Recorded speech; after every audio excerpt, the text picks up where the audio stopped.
inviting me. What's happening? Hello, good morning. Good morning, doctor.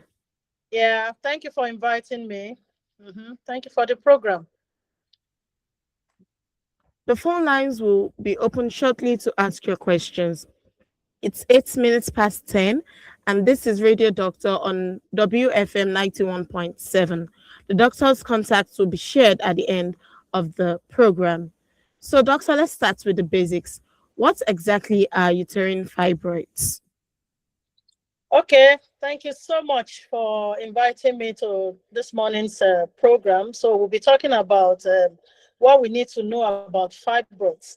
So fibroids are very, very common non-cancerous growths that are found in the womb, in the uterus of women. And it usually affects women in the reproductive age, women of childbearing age group. So they are very, very common tumors. A lot of people don't usually have symptoms. So it's not as if we don't really do much for women that don't have symptoms. But we realize that there are a lot of women that have huge fibroids, multiple fibroids, and these fibroids, really affect their quality of life and give them a lot of, worrisome symptoms. So this set of women, they would need to get treatment and professional guidance. Okay, doctor. Why are fibroids particularly common among African women? Well, I think it has to do with the genetic predisposition that we have as Black women. And then again, one of the commonest reasons why fibroids are common is because of our exposure to estrogen. Fibroids are estrogen-dependent tumors that are found in the uterus. So because as Black women, we are exposed to high estrogen levels, we usually, have to grapple with having these fibroids growing in our bodies over time.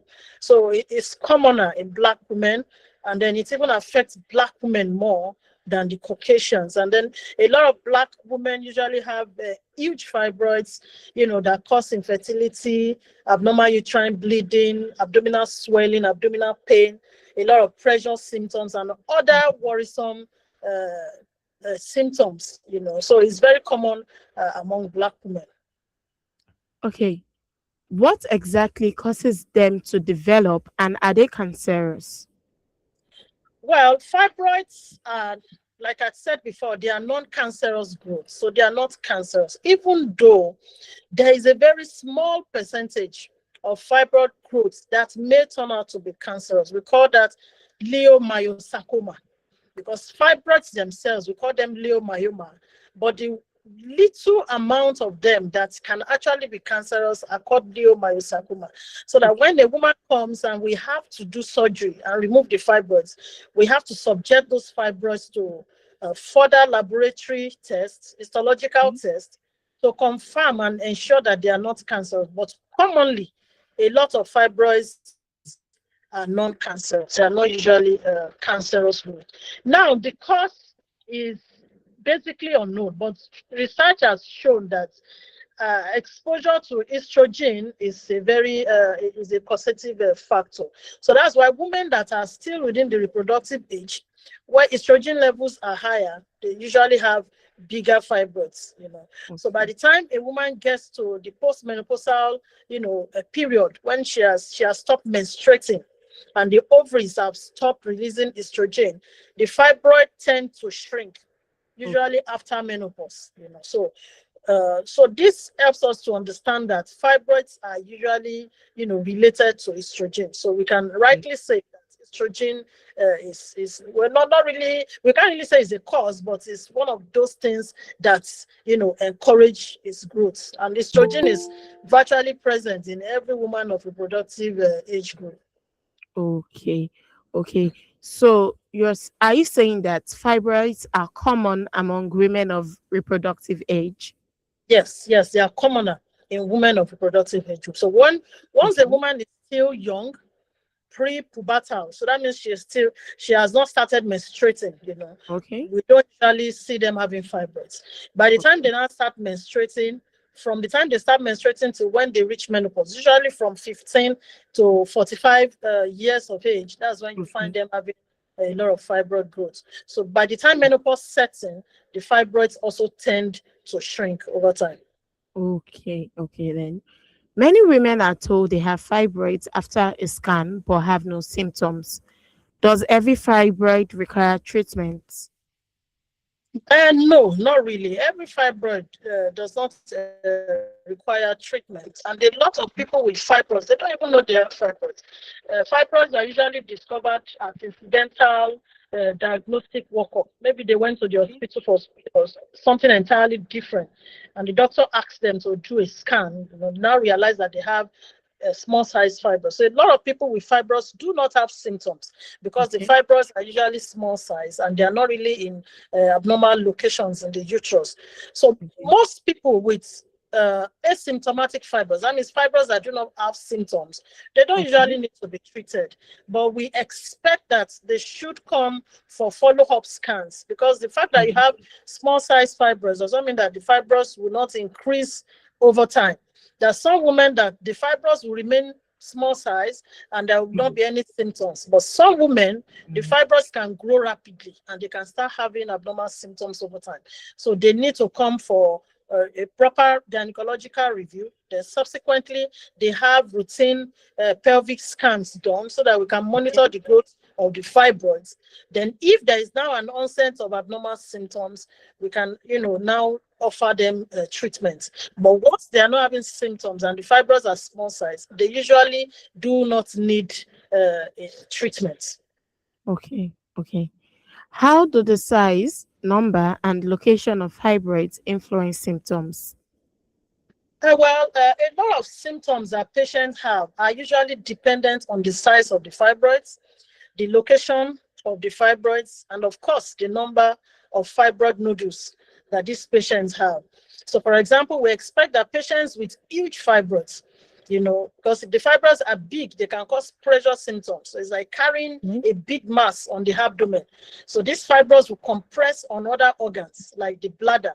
So if you have a very huge fibroid, for example, the fibroid can compress on the bladder and the patient can have urinary symptoms. So she gets Okay. up every hour at night to go to the toilet to urinate because the fibroid compressed on the bladder and the bladder is not able to, accumulate a lot of urine. So the woman ends up having urinary frequency.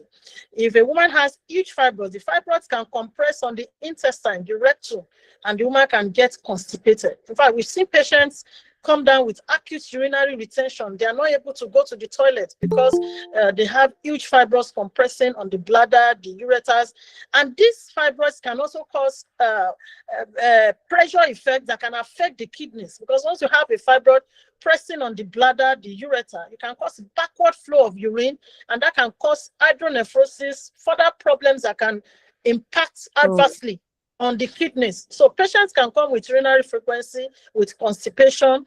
Then if the fibroids are located in abnormal places in the uterus, because we have some fibroids, we call them submucous fibroids. So the okay. fibroids are located in the endometrial cavity. That is where the baby, implants during Okay. pregnancy. So if you have fibroids located in the endometrial cavity, they can come down with abnormal uterine bleeding, every menstrual flow. You find out patients are bleeding heavily during their menses. Some will have intermenstrual bleeding. They will have anemia, serious anemia that will require blood transfusions. And if you don't transfuse them, they can have anemic heart failure. These are symptoms related to the location of the fibroid, because Okay. there are a lot of mechanisms that happen when you have a lot of fibroids inside the uterus, inside the endometrial cavity. There are some fibroids that are even attached to the body of the uterus on the outside. So they can twist. We call them pedunculated fibroids. Those I'm ones, they sorry, I can, didn't get that. there are some fibroids that can Okay. be attached to the body of the uterus on the outside. So we call Okay. them subserous or pedunculated fibroids. So these Okay. fibroids twist, they can twist on their pedicle and cause a lot of pain. So that's why you find out some patients complaining about intractable pain, especially when they are menstruating. They have severe menstrual pain. That's what we call dysmenorrhea. They have a lot of bleeding. Any fibroid in any location can cause excessive menstrual bleeding. So we call that menorrhagia. So when you Okay. bleed a lot, you can lose a lot of blood and end up as an emergency in the hospital, and that severe blood loss can make the patient require blood transfusions. So patients can have a wide range of symptoms depending on the size, the Okay. location, and the number of fibroids that they have. Then there are some fibroids Okay. that can also cause infertility, Oh, subfertility, miscarriages, back pain.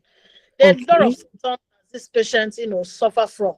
So that is why is a serious health condition that needs to be addressed and managed as at when due, so that these patients do not suffer for too long and they do not also have problems with their fertility down the line. Okay, you mentioned the sizes of fibroid affecting and the location affecting the quality of a woman's life. So the question I have is, can small fibroids also cause significant problems? Because you mentioned the big ones at first. Yes, the small fibroids too can cause significant problems, especially if they are in abnormal locations. For example, we've had patients that they had very small submucous fibroids. So these are Okay. fibroids that stay in the uterine cavity, in the endometrial cavity. So Okay. once you have fibroids in the endometrial cavity, it can cause a lot of bleeding, and you will be wondering that why is this patient having this, heavy menstrual bleeding? By the time you now investigate, you realize that she has a very small submucous fibroid, because the fibroid is inside the endometrial cavity. So that can cause a lot of bleeding. That can also cause infertility, and that can also cause spontaneous miscarriages, for the woman that is trying to conceive. So even though the fibroid is small, the fibroid can still cause serious health concerns for the woman. Okay. Okay. Should every woman trying to conceive have fibroids removed first, since you said already that fibroids affect fertility? Well, I won't outrightly say that every woman that with fibroid should have their fibroid removed for their fertility, because Okay. there can be a causal relationship with fibroid and fertility. There can also be a causal relationship with fibroid and fertility. We have to review the patients. It's not every patient that has fibroid that we do fibroid removal surgery for, just because we want them to get pregnant. For example, when they come in, we want to find out the size of the fibroid, the location of the fibroid. Then there are some women, they have fibroids, but they can still get pregnant and they won't have miscarriages, even though they have fibroids. So that means that we have to rule out other causes of infertility, because some women would have infertility because they are not ovulating well. Some could have tuber blockage, once they have fallopian tubes that are blocked. So you have to investigate them properly and rule out other causes of infertility. So once you have Mm. done all your investigations and you have determined that there is nothing else that could cause this infertility, then we can now cone down on the fibroids, especially if the Okay. fibroids are big or the fibroids are in an abnormal location, like maybe they are located in the endometrial cavity. If the patient has submucous fibroid, she's unable to get pregnant, and you've done all the fertility investigations, you've checked the husband seminal fluid analysis, you've done HSG to determine the tubal patency, to check if the fallopian tubes are open. And then you have also assessed if she's ovulating well. And if there are no other, causes of the infertility, then we can now decide that, okay, it could be the fibroids that is causing the delay. Now, women that have very huge fibroids, it's always important for them to have their fibroids removed if they are considering fertility, because Oh, even if you get pregnant with a huge fibroid, there are a lot of problems that the woman can have in the pregnancy. There are okay. conditions, we call them red degeneration of fibroid in pregnancy, in which case the woman is pregnant with the fibroid, but she's having a lot of pain. Because the Mm. fibroids are big, they get deprived of, nutrients. So the woman starts to have a lot of pain in the pregnancy. So the pregnancy can be very, very hazardous for a woman with huge fibroids coexisting Okay. with pregnancy. So once they have huge fibroids, it's always better for them to have the fibroids removed before they consider, getting pregnant. But if the fibroids are small and there are no other major issues, we can allow her to try for a pregnancy and see how her symptoms will evolve. So every Okay. patient is individualized. It Oh, depends on what the patient is presenting with and the result of other fertility investigations that will determine our decision on whether we need to, get the fibroids out surgically, or we can allow her to get pregnant along with the fibroids. But usually, if the fibroids are not so big, they are not located in the endometrial cavity, the woman is not having symptoms, and everything is fine, the woman can naturally get pregnant, with small size fibroids. Okay, thank you, doctor. The doctor says every patient is individualized. Your so doctor, does that mean nobody's situation, nobody's diagnosis can be used for another person? Yes. Okay. Nobody's that can be used for another person. You need to come and have a proper gynecological review. A scan, investigations will be done. We'll be able Okay. to identify the location of the fibroid, the size of the fibroid. We'll be able to carry out other fertility assessments, and then we'll be able to determine if the fibroid you have is probably, either causing infertility, or is it going to make the pregnancy journey a hazardous one for you. Then we can now decide on whether you need to have the fibroid removed before considering pregnancy, or we can allow you, to try to get pregnant and see how your symptoms will evolve. Okay, thank you, doctor. Can fibroids increase the risk of preterm births? Yes, most definitely. In fact, in pregnancy, some of the complications that can be associated with women having fibroids could have spontaneous miscarriages. Patient could have severe pain in the pregnancy as a result of the degenerative changes in the fibroids. Those can happen during the pregnancy. So the woman has a lot of pain, usually in the second trimester. From the second trimester upwards, the woman starts having a lot of pain. And a woman can have preterm contractions as a result of the coexisting fibroid.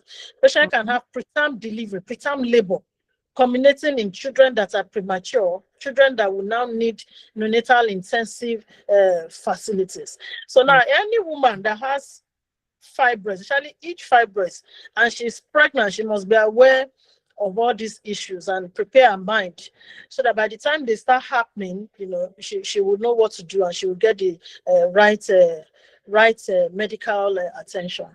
Okay. So, how do you decide whether surgery is necessary before pregnancy?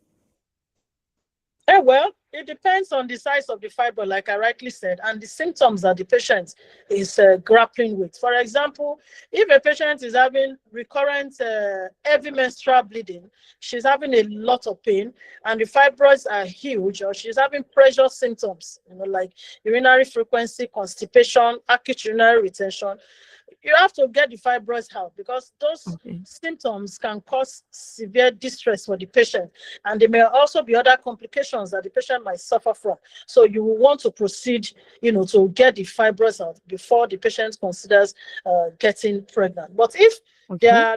if the fibroids are small size and there are no symptoms, you can actually allow her to try and get pregnant along with the fibroids.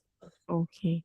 Okay, so doctor, many women receive scan results and immediately become anxious because they don't fully understand what they mean. How can teledoc help?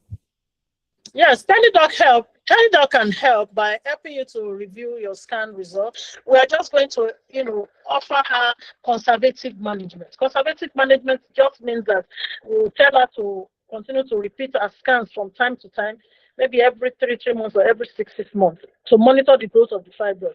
So if she's having symptoms like heavy menstrual bleeding or abdominal pain, we can offer medical treatments. We can give there are some medications we can give that can help to address the pain. There are some medications we can give that can reduce the bleeding. Now, the management is a bit different from a lady that is married, that is older, and she has battled with infertility for years, and she's not having big size fibroids. For that kind of woman, Okay. it's always better to take a more aggressive option to sort the fibroid, to remove the fibroid as soon as possible, so that she can have better chances, at fertility. So now, if you are married, for example, and you have been unable to get pregnant for some time, and we've done all the fertility tests, and we've determined that you don't have any reasons for not getting pregnant, and you have a fibroid, the appropriate thing to do is to do a fibroid surgery and remove the fibroid. Now, there are some women that have fibroids and they've completed their family size. They do not have desire for fertility again. So we can offer them more definitive surgeries like hysterectomy, like removal of the womb. So if a woman is close to menopause, for example, or she has finished having her children and she's still having serious symptoms, then for such patients, you may have to offer them hysterectomy, which is removal of the womb. In fact, for some, you may even remove their ovaries and the cervix so that you can protect them from having cancer of the ovary, cervical cancer, or endometrial cancer down the line. So you have used one surgery to address multiple problems. But for a woman that still has desire for fertility, you can offer her myomectomy. Okay, thank you, Dr. Oluwakemi. This is still Women Radio WFM 91.7, and this is Radio Doctor. You're listening to Radio Doctor. The phone lines are now open. You can call on 07000 917 or 0800 1235917. You can text or WhatsApp us on 07031 756 537 or on 081 917. Okay, doctor, now what you need to do about uterine fibroids. If you have been diagnosed with fibroids, have questions about heavy periods, fertility surgery, or treatment options, now is the time to call in and speak with our guest doctors. So, doctor, once fibroids are suspected, what investigations are usually carried out? Okay, thank you very much. Now, for investigations that we do, once a fibroid is suspected, we can do baseline investigations.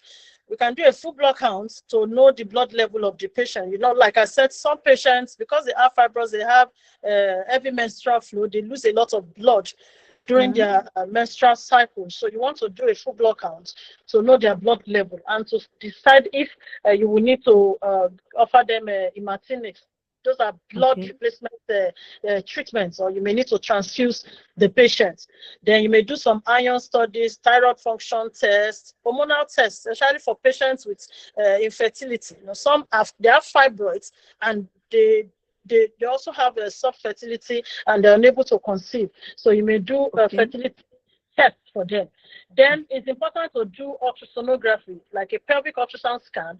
So the scan will help us to know the size of the fibroid, the location of the fibroid, and the number of fibroids that the patient has. Now, in some instances, you may do MRI, you may do other tests, like maybe you want to do, especially if you are preparing them for surgery. You know, you may have to do their viral markers, HIV, hepatitis, their blood group, their genotype, because if you want to take a patient in for myomectomy or fibroid removal surgery, for example, you need to know the blood group of the patient, you know, so that if the patient will need to be transfused during surgery, and you have to prepare accordingly. Then for patients that are older than 40 years of age and you want to do surgery for them, you will need to know about their cardiac health. So at times, most of the time, we like to do their ECG, that's electrocardiogram. We like to do their chest X-ray. Sometimes we like to do their pap smears to rule out any risk of having cervical cancer down the line. For example, if you have fibroids and we've done your pap smear and we believe that you may have things that might lead to cervical cancer and you already have your children, instead of doing fibroid removal surgery, we may just resort to doing hysterectomy, removal of the womb and the cervix for you, so that you will not come back again with complaints of cervical cancer. But the basic test we do for every patient with fibroids is to check their full blood count, know their blood level, and do a proper scan so that we can determine the number of fibroids they have, the location of the fibroid, and how big the fibroids are. Now, for patients with pressure symptoms, maybe they have a urinary frequency, we want to rule out urinary tract infections. So we may also check their urinalysis. We may do urine microscopic culture and selectivity. So all these investigations will help us to fully assess the patient's clinical status and determine on the right form of management this patient is going to need down the line. And then if we need to have a multidisciplinary care, for example, there are some patients with fibroids that are hypertensive, some are diabetic, you know, so we can also involve other specialists, in their care. Some Okay. patients, you're taking them for surgery, but you also have to be mindful of their blood glucose control. So at times you have to get the endocrinologist involved in their care. If they have cardiac issues, you have to check their cardiac health, because you may need to have the cardiologist involved, in their care. So all Okay. these investigations are, very important for these patients.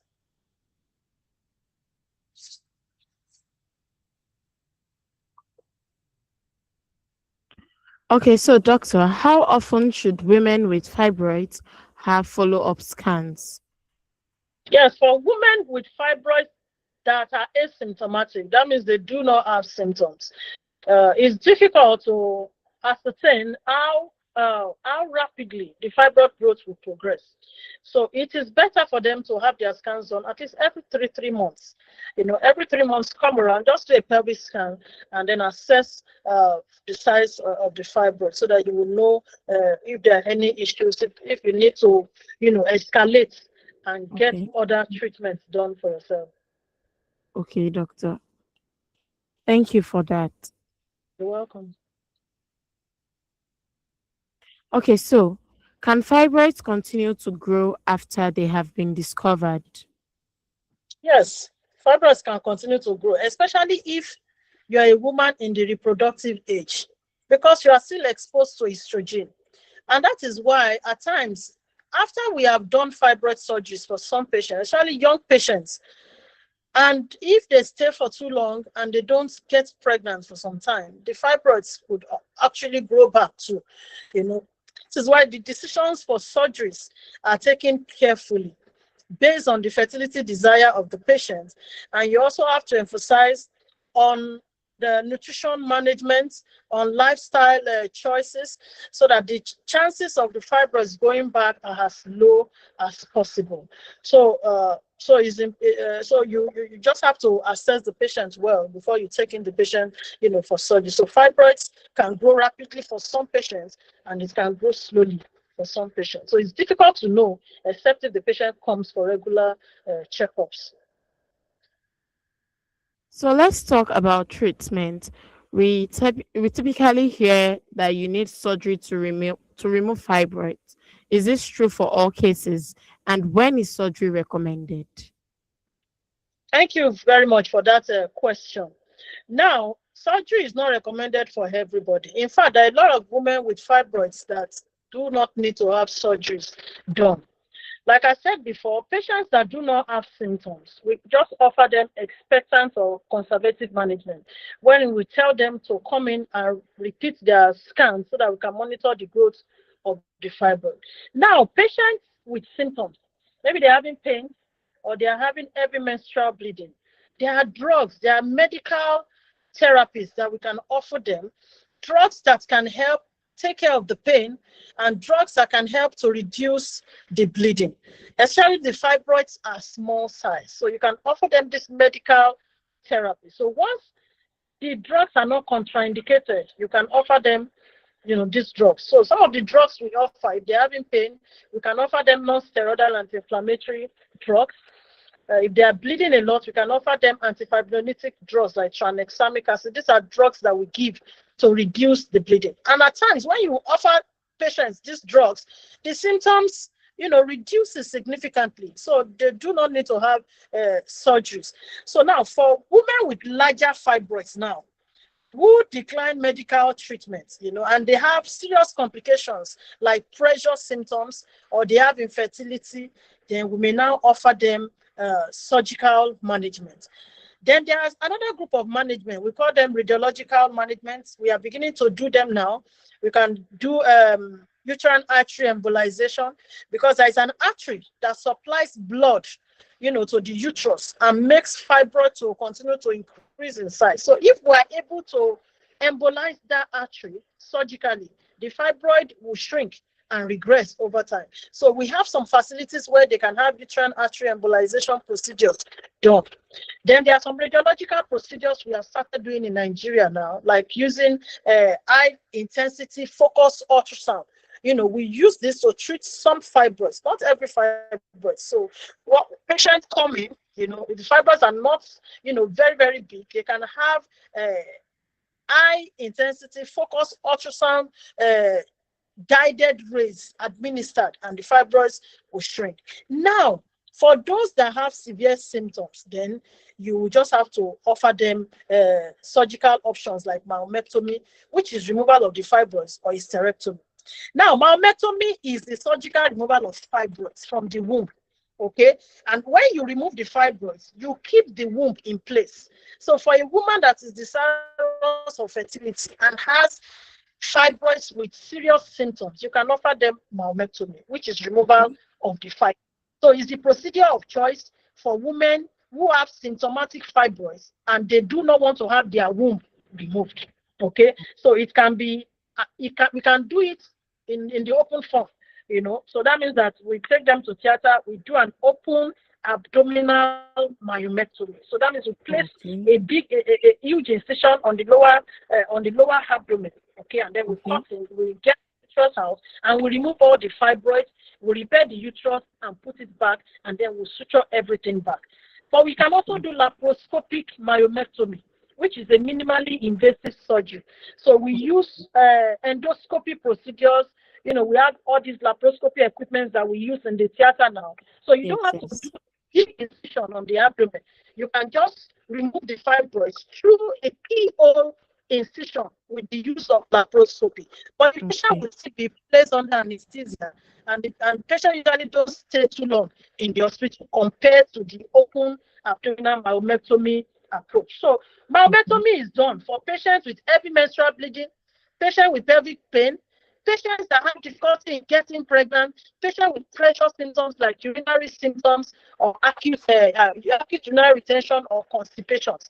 And myomectomy can be very, very effective. But Okay. fibroids can still grow back, Oh. especially in younger women that are still exposed to estrogen, or they stay too long before getting pregnant.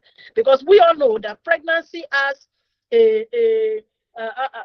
pregnancy has an effect of reducing the risk of having fibroids, increasing or reoccurring.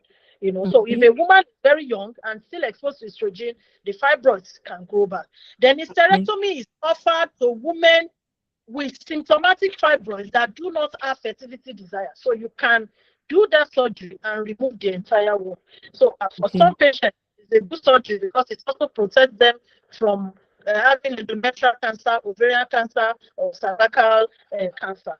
So basically, you can do conservative management, you can do medical management, you can offer radiological management, like the use of visual embolization, high intensity focused ultrasound rays for them. Then you can have the surgical approaches like open abdominal myomectomy. Then we can do stereoscopic myomectomy for those that have submucous fibroids. We can do laparoscopic myomectomy. We can do hysterectomy. And we can even do laparoscopic assisted hysterectomy. So all the surgeries are now being done in Nigeria. Fibroid is very common in Nigeria. So a lot of gynecologists, they are vastly experienced, and they have the surgical skills to cater for diverse patients with different symptoms that they present with. Okay. Thank you, Dr. Oluwakemi, for that. Let's talk about prevention now. Can fibroids be prevented? Well, for prevention, we usually talk about primary, secondary, and tertiary prevention. Primary prevention means that you are trying to prevent fibroid on its own. For that one, is a bit difficult. For primary prevention, what we are doing now, doing health education, talking to people about, fibroid. Because when you talk about prevention of the medical problem, you also talk about the prevention of the complications that can happen. It's not just the medical issue itself. So now for fibroid, because we are blacks and we are women and we are exposed to estrogen, it may be a high call to say you want to prevent it from happening. But you can actually prevent the morbidity, that is the suffering that can be associated with it, by getting a lot of health education. You can prevent complications by recognizing the symptoms and getting help immediately, as at when due. Some patients, they wait too long before they come to the hospital. Some patients visit herbal homes, they use all kinds of concoctions, they use all kinds of things, thinking that all these things will help to take care of the fibroid, but the fibroids continue to increase in size. So for prevention, the truth is that as a woman, we are all at risk of having fibroids. So the best thing is, once you are in a reproductive age, do your scans, know the Okay. state of your womb, know if you have fibroids, and then if you have, monitor growth. If you are having Okay. symptoms, then visit the hospital, get a good gynecologist to review you. If the symptoms can be managed with medicines, then take the medical therapy. Then if Okay. you are now having complications, having menstrual bleeding, then you just may have to consider the option of surgeries, so that you patient does not suffer for too long. We've seen patients that they wait too long because they've been sold the idea that they can use herbal concoctions to manage fibroids. Once your fibroids are bigger than a particular size, maybe more than 12 weeks, 14 weeks size, there is no point using herbal concoctions or all those medications. Just come to the hospital, see a gynecologist, and the gynecologist can offer you the appropriate care that's tailored to your age and your reproductive desire. Okay, so Okay. now for tertiary prevention, if there are complications, we manage it. We make sure you see gynecologists in good hospitals so that they can take good care of you and you will not have complications. There are so many complications that patients with fibroids can have. I don't want to really go Okay. into all those details so that I will not start, getting people to be scared or something. But to prevent Okay. complications, just come to the hospital and get specialists involved in your care. Okay. Thank you very much, Dr. Oluwakemi.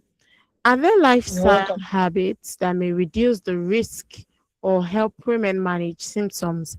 And how important is maintaining a healthy weight?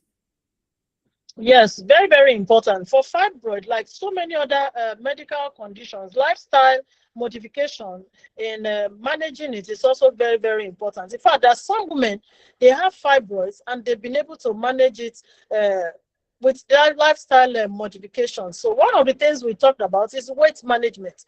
We've discovered that women that are obese with body mass index greater than 30 kilogram per meter square, they are usually at more risk of having fibroids and suffering from the symptoms and complications that are associated with this fibroid growth. So we encourage women to maintain a healthy lifestyle, maintain a healthy body mass index. Make sure that you are not overweight, you are not obese.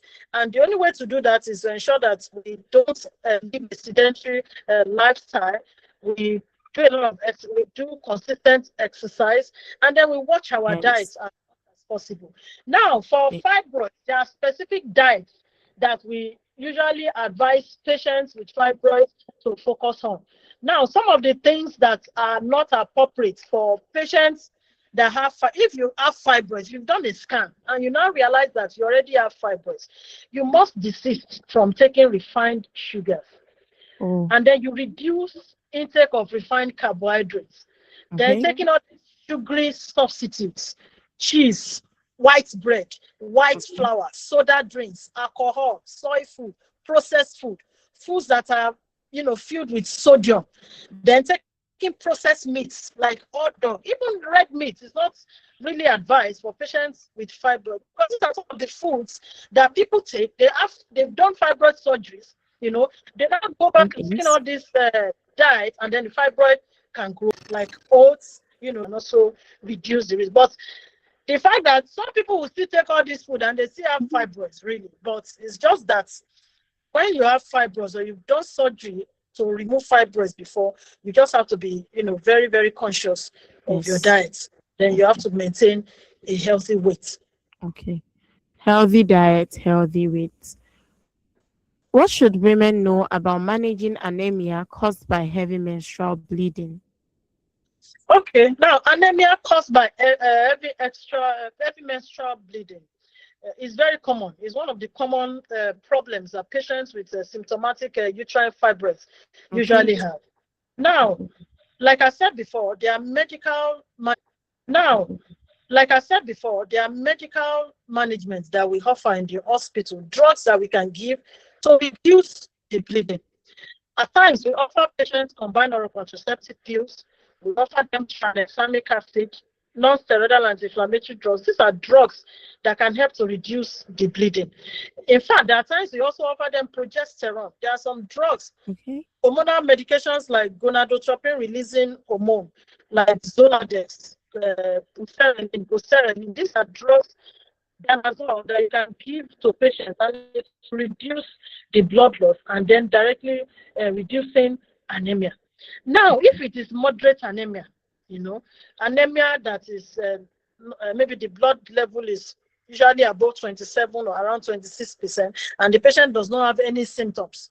Patient can take imatinib, they can take blood tonics like iron, they can take iron tablets. This can help to boost their red blood cells. But if it is severe anemia, because we know that severe anemia can lead to acute kidney injury, severe anemia can lead to it can lead to anemic heart failure. So these patients have to come into the hospital and have blood transfusions. And so once you have a patient with fibroids, having severe anemia to the extent that you have to be transfusing them in the hospital. So these patients need to be offered a definitive management for their fibroid, because we all know that blood transfusion also carries risk of blood transfusion reaction. Then we also emphasize that there are some dietary recommendations for anemic patients to taking green leafy vegetables too can also help, to boost their blood count. But the best thing is to come to the hospital so that we can review them, determine the level of anemia they have, and then manage them appropriately so they don't have complications. Okay. Okay. Thank you, doctor. Finally, what advice would you give a woman who has just been told she has fibroids and feels frightened? And what? And And feels still, frightened. yes, yes. The truth is that once a patient is given a particular diagnosis like fibroids, the patient can actually be frightened. It is normal to be frightened. But my own advice is that there is no point suffering unnecessarily. There is a lot of information now. We have good doctors. Despite the DAPA pandemic going on, we have a lot of good gynecologists in Lagos State. All you need to do is approach any good government tertiary institution or any good private hospital and request to see a consultant gynecologist or a specialist gynecologist. These are people that have been trained. They've been trained, they know how to manage this condition. So you don't need to suffer. Now, if you need to have surgeries, just take it, because once your gynecologist advises that you need to have surgery, there is no point trying to now go back and say you want to go and start taking about concoctions. You are just going to mess yourself up, because just make sure that you do your surgery on time so that the fibroid will not lead to other complications. We've seen patients with fibroids, that ended up having acute kidney injuries. We've seen patients with fibroids that went to bad hospitals and they did their surgeries and they had serious complications. So the best thing is get information, and then visit a good hospital and then request to see a specialist gynecologist so that the gynecologist can do a proper review, and then tailor your management based on your age, the symptoms you have, and your reproductive desire. Now, it is not every fibroids that will end up being operated. There are times we offer medical management to cater for some symptoms that some patients have. It's only when the fibroids are huge or they are associated with severe symptoms that can lead to serious complications, that is when we offer the option of surgeries. Or if the woman has fertility desire and we believe that is the fibroids that is, causing the fertility, that's causing the delay for her, then we may have no choice but to offer surgery. There's nothing to be scared of. Surgeries are safer. We have anesthetists. Our routine screening for blood that is needed to be transfused are better now. Lagos State government, is doing a lot of work to ensure safety of blood and blood products. So for now, in 2026, no woman should be suffering silently or unnecessarily because she has fibroids. And then don't allow yourself to be a tool in the hands of all these herbal people, because they will tell you that you will take in herbal concoction and then you will pass the fibroid out inside your vagina. They are all lies. There are some patients that they will insert caustic substances into their vagina because they've been told that when they insert all these things, it will shrink, it will shrink the fibroid and the fibroid will come out. Most of the time, they come to the hospital having acquired gynetricia. What that means is that because this caustic solution would erode the vagina will plaster together. So by the time they come in, the fibroid is still there, and now the vagina is inaccessible. And you have to now plan the patient for a vaginoplasty, which is repair of the vagina, and then the patient still end up having myomectomy, which is removal of fibroid. So there is no point for you to be scared, even though fear is a normal emotion. But with information, with research, you can get answers to your problem and you will not have any major issues. All right. Thank you very much, Dr. Oluwakemi, for the enlightening session today. If you'd like to speak privately with a doctor, download the TeleDoc app today, book a quick 10 minutes consultation or a full 30-minute session. Choose your preferred time, upload your medical records, speak securely through video consultation, and receive prescriptions digitally. Thank you once again, Dr. Oluwakemi, for helping us understand uterine fibroids better today. This is still Women Radio WFM 91.7, and the program you just listened to is Radio Doctor. Have a wonderful morning. Thank you. Thank you so much. Bye-bye. Thank you, Doctor. Bye. Have a nice day. You too. Bye.